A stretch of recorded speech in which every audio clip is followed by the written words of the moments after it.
Next up is my interview with Dr. Gay Hendricks, who got his PhD in counseling psychology from Stanford.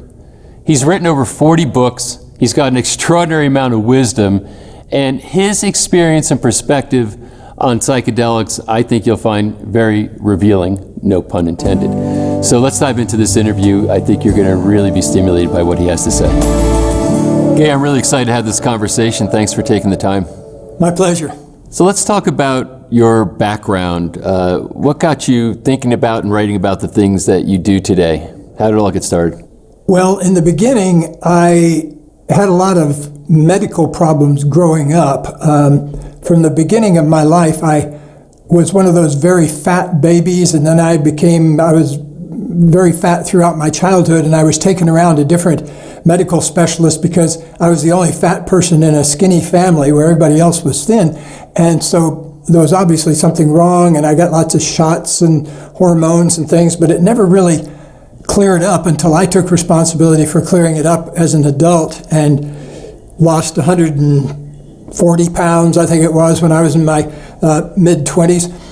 But the fact that I lost the weight had very much to do with what I do now, because when I was 24, I had managed to create a life where I was really unhappy. I had a job I didn't care for. I was in a relationship where it wasn't going well and was breaking up over a 3 or 4 year period until it broke up. And then nothing was going well. Plus I was 140 pounds overweight. I weighed 320 pounds. I weigh 180 now. So at 140 pounds, I had an entire other person living in me.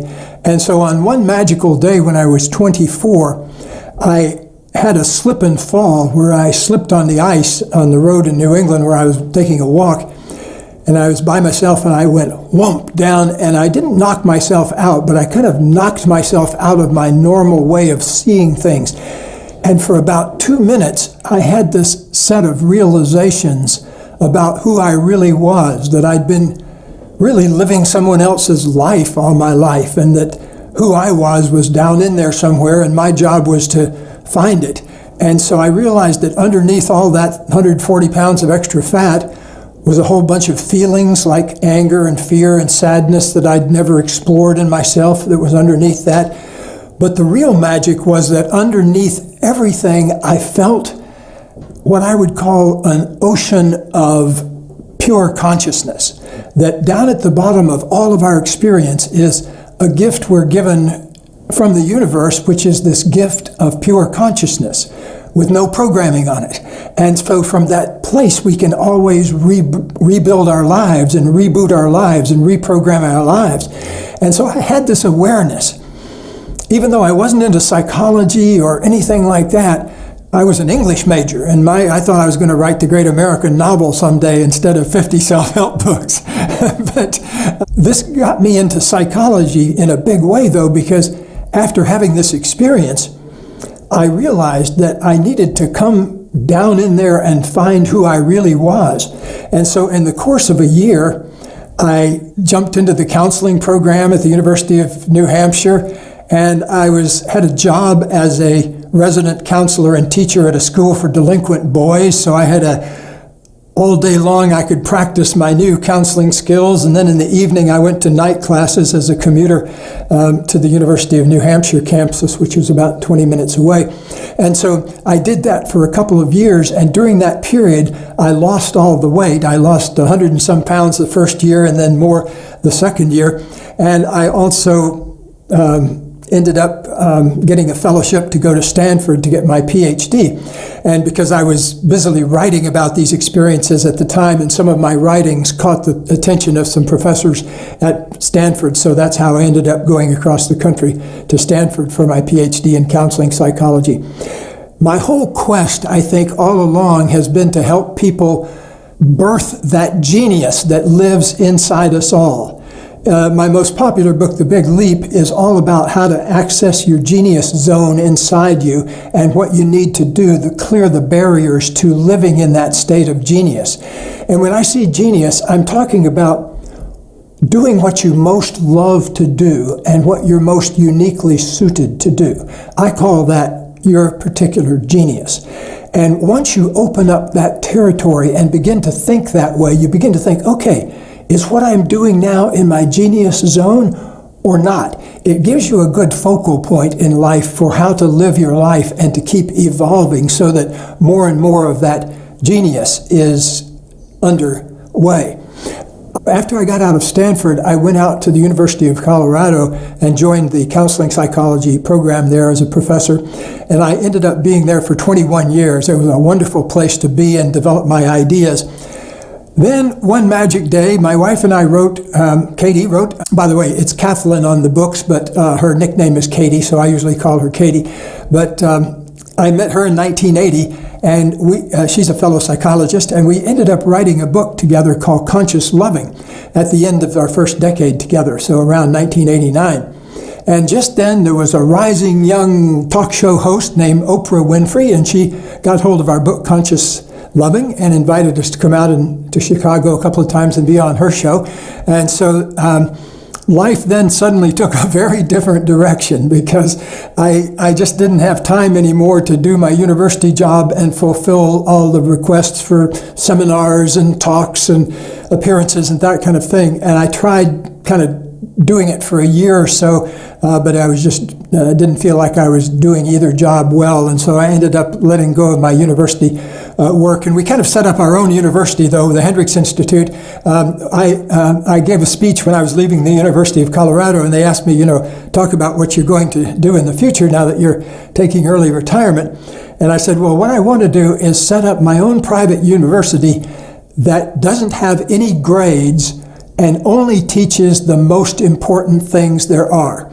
And I can remember the look on all the other faculty's faces, when they suddenly realized that they weren't doing either one, and they'd been there longer than I was a lot of times. But I really appreciated the University of Colorado because I got to teach a lot of wonderful students there. I think I taught about maybe 1,200 graduate students in counseling, either to be school counselors or mental health counselors, and it was a very, very satisfying life. But now, for the past 25 years or so, we've been operating our own graduate school, so to speak, and we train several hundred professionals a year, doctors, lawyers, psychologists, therapists, in our form of relationship work and body-centered transformation. We use a lot of body things in our work, like breathing and movement and things like that. My wife comes from a movement therapy background, and I come from a breathwork therapy background, and we kind of bring those two things together in addition to the other things we've discovered. What got you started in psychedelics, or what captured your interest there? Well, I'd probably say it was growing my first pot plant when I was a college freshman. That got me started doing it. I got interested in psychedelics, let's see, I'm trying to remember the years. Late 60s, I would say. At the time, LSD was very prominent. And the first time I took LSD, I can't remember the year. I think it might have been around 70 or something like that. But it made a big impression on me for several reasons. First of all, I had a tape recording of it. How many people have a tape recording of their first LSD trip? Well, at the time, I was a graduate student at Stanford, and we all, as counseling students, had to carry a cassette tape recorder with us all the time because we had to record all of our sessions. And so it was kind of like an extension of my arm. I always carried my little cassette recorder with me. So this afternoon when I went to take the LSD, it was sitting next to me, and at the time I didn't really think of recording, it just happened to be on the desk. But as I got into it and I began to feel a lot of streaming sensations, and I began to have some thoughts, and I began to speak the thoughts. And it occurred to me, hey, I think I'll record this. So I clicked it, and it was a 45-minute cassette, so I have 45 minutes of my first LSD trip. And a couple of amazing things happen. First of all, there's no words for about the first 15 minutes. All you can hear is me breathing very kind of like taking big, delicious breaths.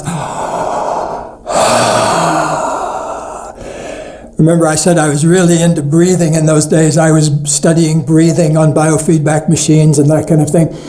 And I was wanting to use breathing as a tool in counseling, and I was kind of mapping out that territory of how to do it. So I was breathing for about 15 minutes, and then I come on and I say this one thing. I say, oh, there's a web that connects everything in the world. And then I go back to this big Darth Vader kind of breaths for about another 15 minutes. And then there's one more line of dialogue. I come on and I say, I think I'm going to call it the web of the world. So there you go, citizens. On an LSD trip, somebody thought up the World Wide Web 20 years before it got invented. So credit where credit is due here. But what I was reporting on was this new experience I had of being connected to everything. That I could feel connected in an energetic way to everything. To other people, I could feel that other people were exactly the same energy configuration as I was, but with different programming on it. And I could even begin to see, which was really good, see with my eyes where people's glitches in their energy field were.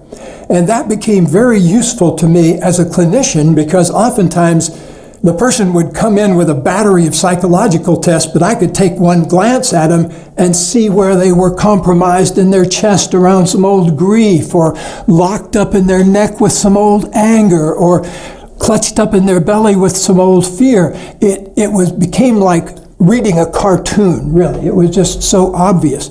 And that was incredibly useful to me, and still is to this day. You were able to see that when you were not on LSD, meaning you were able, like, I guess... Yes, I can see it this moment, and every day since. It opened up a new dimension for me. And I've since refined it a lot, but that was the first opening of it. And I'll be eternally grateful to that little blot of paper for that, because it allowed me to see things in a new way, and it allowed me also to realize something important about in relationships, which one relationship after another would founder when I was in my 20s. One lasted 4 years, but then another one lasted 6 months, and they would all start, I say now, they were all like the trajectory of the Titanic. They would start with great fanfare, but they kept hitting an iceberg after 6 months or a year or whatever. But it took me about a dozen of those through my 20s and into my 30s to realize that I was the iceberg. The iceberg wasn't out here, it was undealt with stuff in myself. And that was a huge realization of LSD, because I realized I can only love somebody else to the extent that I can love myself. And so that was an incredibly important bit of wisdom that I certainly used it a lot after I took LSD, but I think that opened the door. You know, like Timothy Leary used to say about, as soon as you get the message, you can hang up the phone. You don't have to keep doing it over and over again. And I did the same thing with LSD. I took it a number of times until I felt like I got the message, and then I don't think I've ever taken it since back in the 1970s. Did you ever speculate around why did that molecule open up this awareness, that otherwise was not available to you? Well, I think that it simply unfroze me from seeing things the way I had been programmed to see them. I'd been programmed to see reality through a tunnel, but I didn't know I was seeing reality through a tunnel. Suddenly with LSD, I could see other realities. I said, oh, wait, this is just a tunnel, one of a number of different tunnels. And hey, would it be possible to even go through life successfully without a tunnel? And that's a good question to ask yourself, because it's possible. You don't have to occupy any particular one. You can create one of your own as long as it obeys the fundamental laws of the universe and doesn't get in the way of anybody else's tunnel. And so I decided to make up a new reality where I didn't weigh 320 pounds. And I made up a new reality where I had an easy time of it in relationships. They weren't conflictual. I'd been brought up in a family where there was a lot of relationship conflict, many generations of it that I got to witness with my own eyes. And so the idea of having a relationship that was harmonious had not entered this particular reality tunnel I was living in. And so suddenly I realized, okay, I can make up something entirely different. And by the way, this happens to be, Katie's in my 39th anniversary. So you landed here in a good month. Congratulations. Thank you. But at the time, I didn't have the skill set that it takes to have a good relationship. But I think LSD opened the door, and then I kind of lost interest in it, and I was really into all the body-centered stuff. I was developing more our type of breath work and movement therapy, and beginning to develop our relationship work. And as a result of that, I didn't think I had much time to take psychedelics, really. But one day, early in the 1980s, I got a call from Leo Zeff, who was a great psychedelic mentor for many of us, many well-known people. I won't mention all their names for their privacy, but a lot of us in New Age circles got introduced to psychedelics by Leo. He was a wonderful, twinkly elder that was in his 70s when I knew him. But he kind of took me under his wing, and he called me up one day, and he said, "Hey, I've got something new that I think you really ought to try." And I said, "Oh, I haven't done that sort of thing in a few years. I'm kind of grooving along." He says, "No, this is a little different. This isn't like acid. We're calling it Adam, and it's a thing called MDMA." And this was long before it became ecstasy and illegal and all that. In fact, we used to use it therapeutically for a while because it was legal for a while in the early 80s.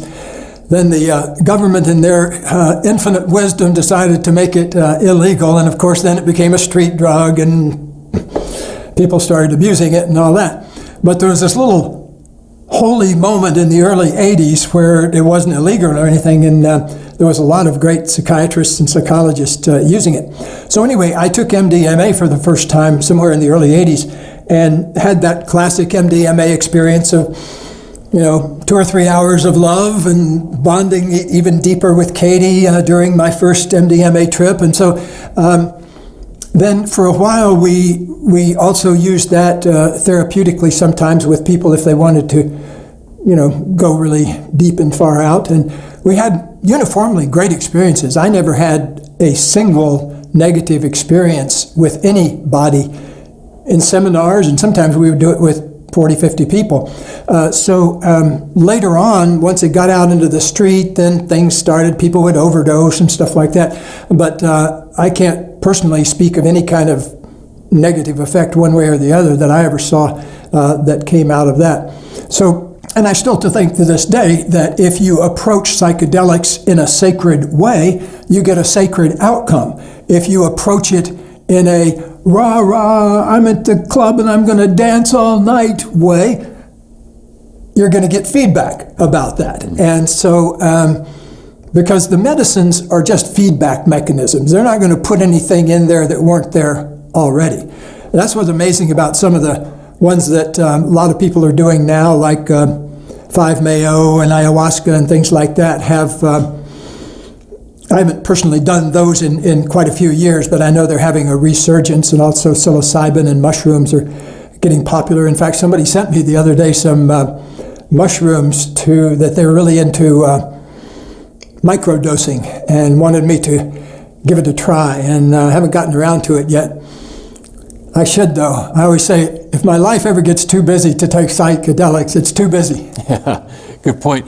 Were you surprised that, I guess since you were back there in the 60s and 70s, and now there's this resurgence, and the resurgence seems to be not about these being party drugs or street drugs, but literally tools of consciousness to evolve in our lives in some way that's either healing or maybe spiritually enlightening.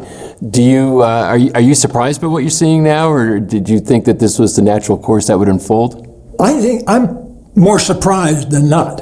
In fact, I'm heartened by it, and I honor people that just kept on plugging with it, and psychedelics evokes a lot of passion in people. And I have a good friend, George Greer, who now works with a foundation down in Santa Fe. People like that, Stan Groff, people that have been really solid. I've known Stan Groff for over half my life, and he's always had the same message. There's never been any deviation from it, whether he's talking about LSD or breath work. And in a way, I'm the same way. I have the same drive in me, although my drive doesn't involve psychedelics as a general course. In other words, my interest is always in finding out more about who we are and how we can be in this universe. And drugs can be a tool, medicines can be a tool for that. But for me, I've learned just as much from breath work and a huge amount from movement work, that the stuff is organically there. It's just a question of what tool you use to access it. Drugs, like the healing medicines I've used, like MDMA and LSD and ayahuasca, those are really healing medicines because they will reveal what the problem is and how it needs to be treated. And that's a very powerful thing that will do that. Street drugs, like the cocaine kind of thing or things like that, have never really interested me at all because they seem to me about putting something artificial there. It's not about a process of exploration or inquiry into who we really are. So I think psychedelics of all kind are great tools for projection in a way, because you see that you get out of it exactly what the intention is that you're putting into it. When you were a practitioner and you were seeing patients and you were using MDMA before it became illegal, what was your impression of it? Did you feel like it was sort of a miracle drug to help people with challenges, or what was your impression? Yeah, I did. I saw the miracle many, many, many times. Especially with couples counseling. You'd see a couple come in and they're this far apart and they've been at each other's throats for sometimes years. And within an hour of the MDMA, one of them says, "Oh, I see that other stuff that I was doing is because I was still pissed off at you for losing the baby." And then she says, "Pissed off at me for losing the baby? It wasn't." And he says, "I know it's not your fault. I didn't realize that till this moment." So these moments of intimacy that can melt time. I live on a steady diet of that to this day, although it doesn't involve medicines anymore, because I do a lot of deep work with people now on Zoom, but I created the kind of job I would never want to retire from. So I'm just as turned on now as about what I'm doing, probably even more so than I was 50 years ago when the first took LSD and began my journey in that way.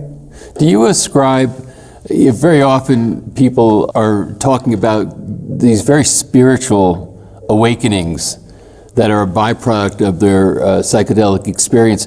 Do you ascribe some mystical aspects to these medicines, or do you think that it's something that's maybe just a biochemical thing happening in the brain, but there's not really some sort of spiritual thing happening in addition to that? Well, first of all, I want to give great credit to nature itself that can do these miraculous things, like create a brain that's already got opiate receptors, even though it's never taken opium before. And, just like JBS Haldane once said, the great philosopher of science, he said, "The universe is not only stranger than we think, it's probably stranger than we can think." Yeah. So I want to just salute nature as this amazing inventor, and then also say that there is, in my experience, a spiritual element of certain medicines that seem to appear at just the time they're needed.